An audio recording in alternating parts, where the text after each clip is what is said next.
Beneath a strange old oak tree, the search began. In 1795, 3 boys found a deep pit built a century before. They were convinced it held something of immense value. The clues uncovered were so tantalizing that men have been digging ever since.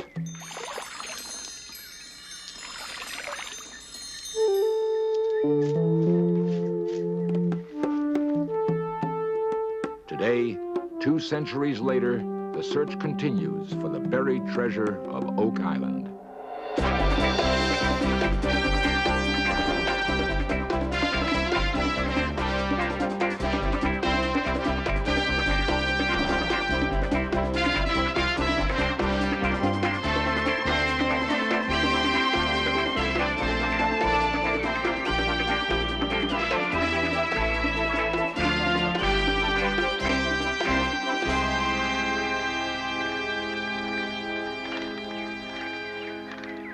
A local legend says the mysterious treasure of Oak Island will be found only when 7 lives have been lost.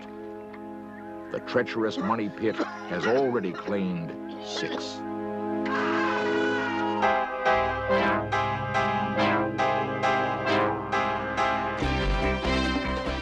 This series presents information based in part on theory and conjecture. The producer's purpose is to suggest some possible explanations, but not necessarily the only ones, to the mysteries we will examine.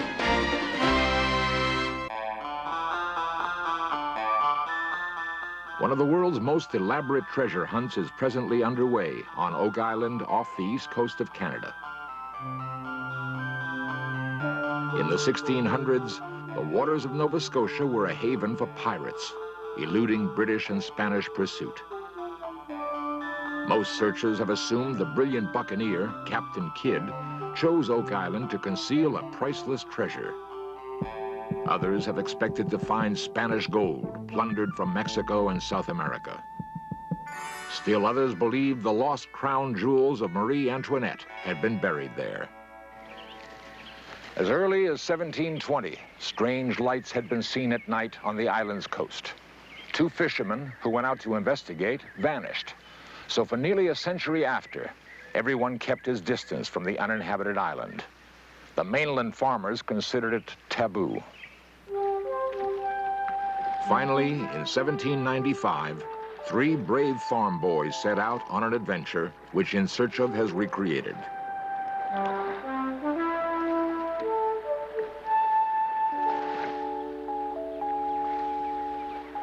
Daniel McGinnis, the leader, all of 18, was more fascinated than frightened by the specter of danger.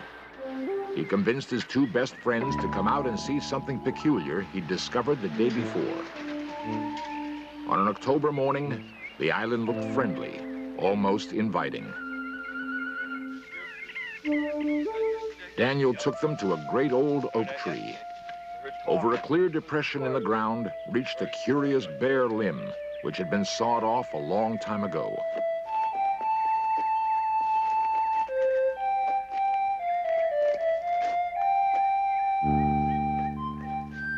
The limb had obviously been used to hoist something very heavy. Let's dig. It must be pirate treasure. They planned to have it up and be home by lunch. But they hit flagstones set in a circular pattern made of rock not found on the island. This was the first of many puzzling barriers to their search. 10 feet down, they struck what sounded like a wooden treasure chest.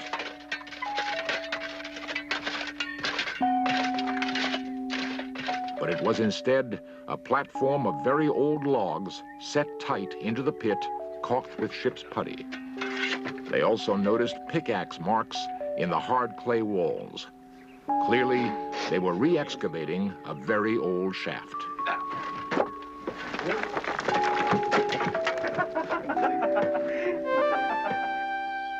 They were careful to be home by dark.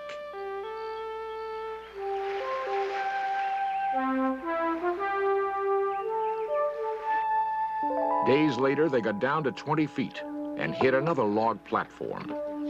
There was no way they could have known, but this wood has since been carbon dated to 1575, the era of the Spanish conquest. Weeks later, yet another layer at 30 feet, and winter was coming. With only picks and shovels, the boys had dug as deep as they could, but they weren't ready to give up. They convinced their neighbors that what they had found could make them all rich. In the next few years, a doctor named Simeon Linz raised enough money for a major excavation. Whoa, whoa, get up, back over there, whoa, back, whoa, back, back, G, back, G. Every 10 feet, they struck another log platform with layers of charcoal and ship's putty, all the way down to 90 feet. If there were treasure, it was buried not only deep, but ingeniously. It was late one day when they found the strangest clue of all.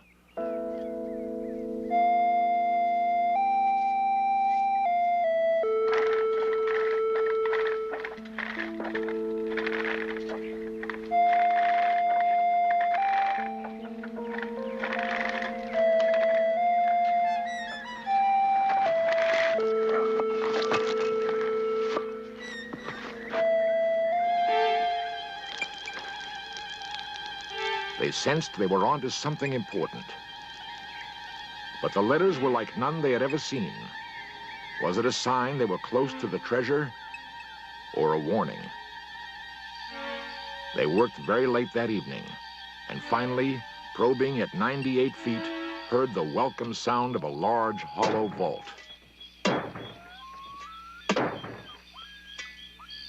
Night forced a halt. Returning at daybreak, they fully anticipated being rewarded for what had become 8 years of hard labor.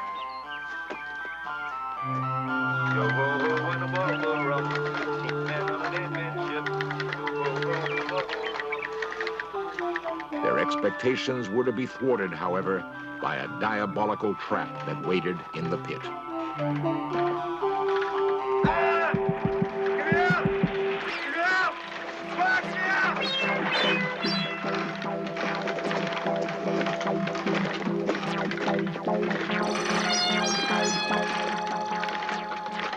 "30 feet down, Guinness had fallen into water. At least 60 feet of water had somehow filled the pit during the night.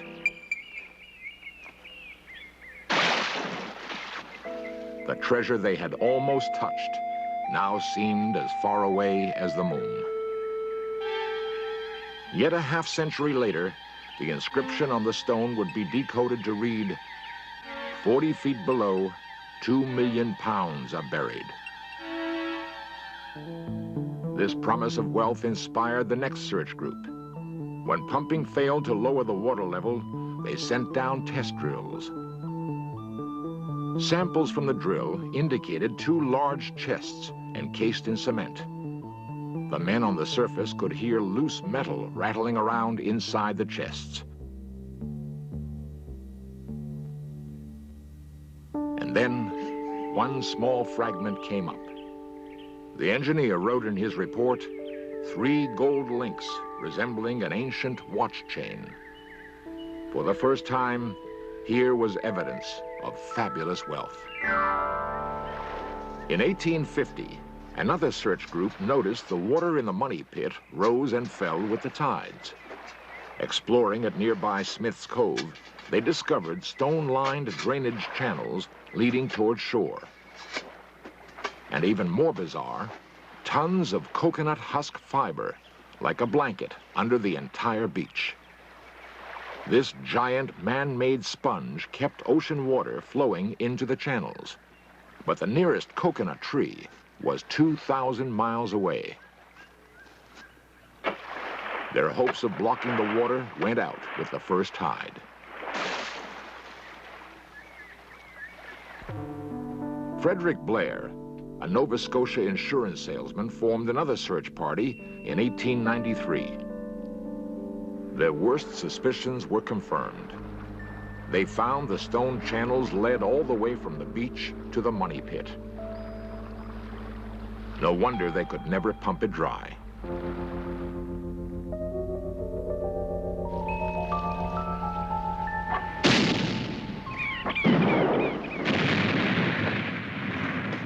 The last charge seemed to blast through into a subterranean cavity. They hoped this had finally stopped the flow of water. To check the results, they poured concentrated dye into the money pit and kept a close watch on the shoreline. The dye came up, but to their amazement, on both sides of the island. They finally realized the entire island had been engineered to continually flood the money pit.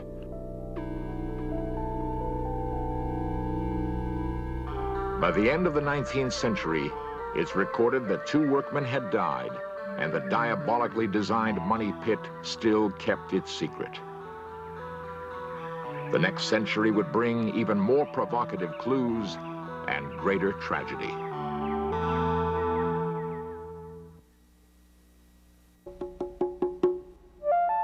For 300 years, Oak Island has been a focal point for greed and curiosity. Since Daniel McGinnis discovered the money pit, men have spent more than $2 million digging for the treasure, unsuccessfully.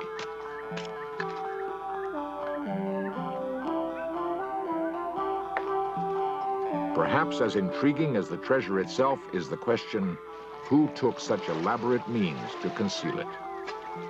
Maybe Blackbeard had Oak Island in mind when he boasted, "I've buried my treasure where none but Satan and myself can find it." Before he could recover it, however, he met an untimely death. All that coconut fiber suggests South America. One theory holds that a Spanish galleon wrecked on Oak Island had to conceal a fortune in Mayan or Inca gold. Others believe the lost crown jewels of France were buried here. When Marie Antoinette was guillotined, it's known that her lady-in-waiting escaped across the Atlantic to Nova Scotia. One search party in 1909 was convinced of this theory. Among the diggers, a young lawyer on his summer vacation, Franklin Delano Roosevelt. Recent scholarship, however, has proven the jewels never left France. In 1937, Gilbert Hedden, a New Jersey millionaire, came upon what appeared to be an authentic treasure map. In an obscure book called Captain Kidd and His Skeleton Island, he found a map that curiously resembled Oak Island. But more important, it included specific bearings and measurements.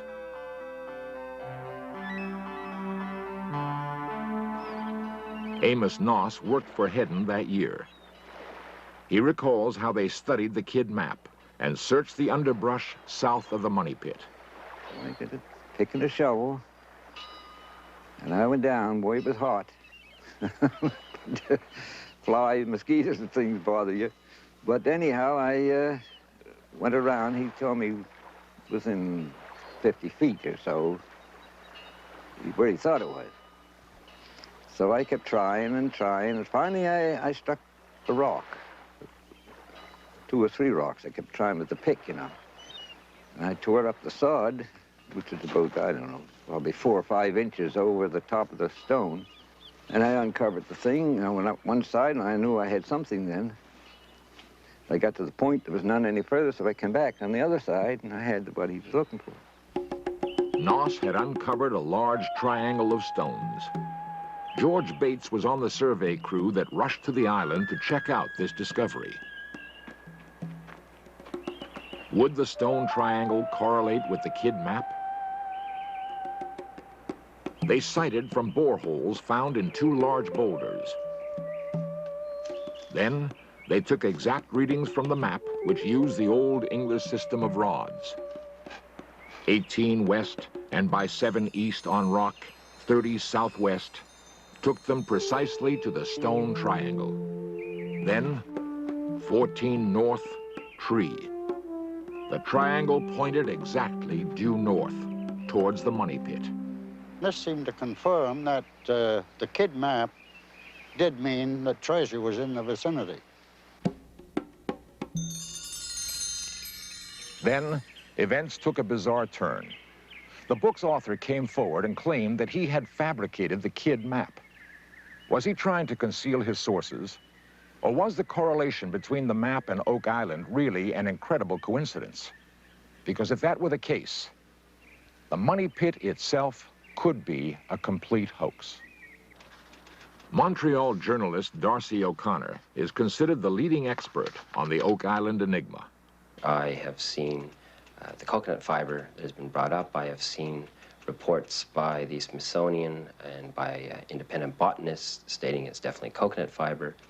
I have seen carbon dating results that Triton has gotten showing that it's several hundred years old, that it's not glacial wood they're finding under the ground, that the metal they're finding is pre-1750 and it's coming deep from under the ground.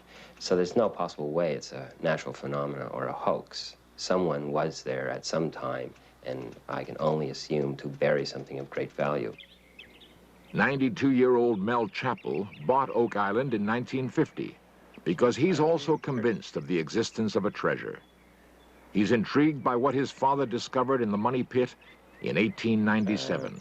Well, when his chisel drill that they were using encountered at around 153 feet, what appeared to be stone or concrete for a few inches, then underneath wood, and they pulled the chisel drill up and put on an auger and bored through 5 inches of wood.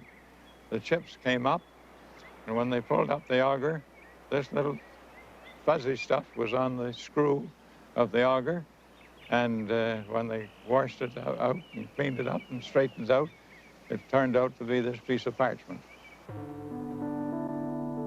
Mel Chappell preserved this fragment of parchment no larger than a dime.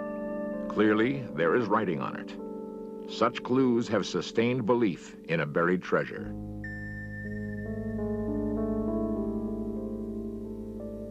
And my opinion, and his opinion was, that it is of immense value, whatever it is. In 1959, Chappell leased treasure trove rights to Robert Restall and his wife Mildred. They gave up their careers as circus daredevils to move to the island, where Restall was convinced he would find the treasure and make a fortune for his family. He had no wealthy backers and no elaborate equipment. But his obsession carried him and his 2 boys through 6 years of back-breaking toil. Restall and his older son would work all day and talk about pirates all night. They became driven, mesmerized by the prospect of treasure. Mrs. Restall recalls their isolated life. Well, you had to draw your water from a pond. And of course, no electricity, no radio, no television. We had acetylene lamps. And we had a gas stove for cooking. And that's it. I think I was closer to my boys because of our isolation than I would have been living on the mainland. Not mother and sons. We all became friends to one another.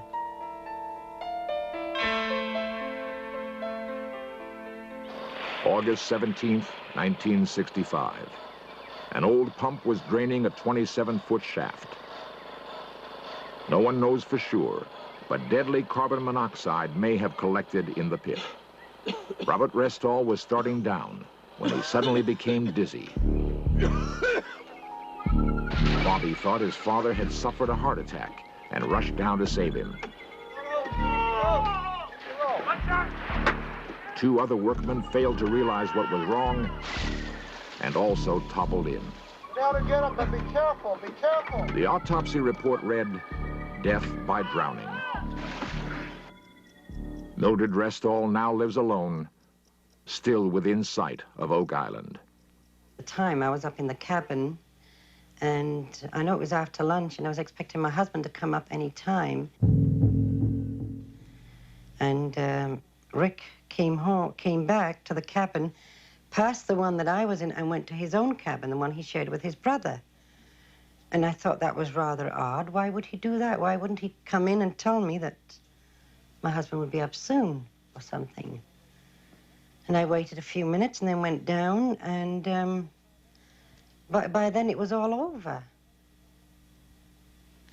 And that's when I learned that my husband and son and 2 other men were dead. I have an idea that he thinks, at least at that time, he thought he was pretty close. And what he thought and what it was, I don't know. He didn't tell me. I didn't ask.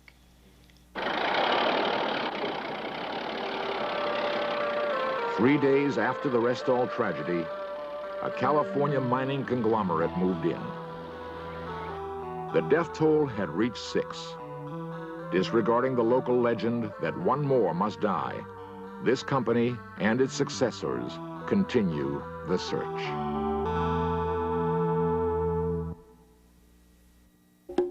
After 300 years, the secret of Oak Island has eluded all the resources of modern technology. But treasure hunters persist. The present company has dug down to 230 feet and is prepared to spend $3 million scooping out the entire end of the island if necessary.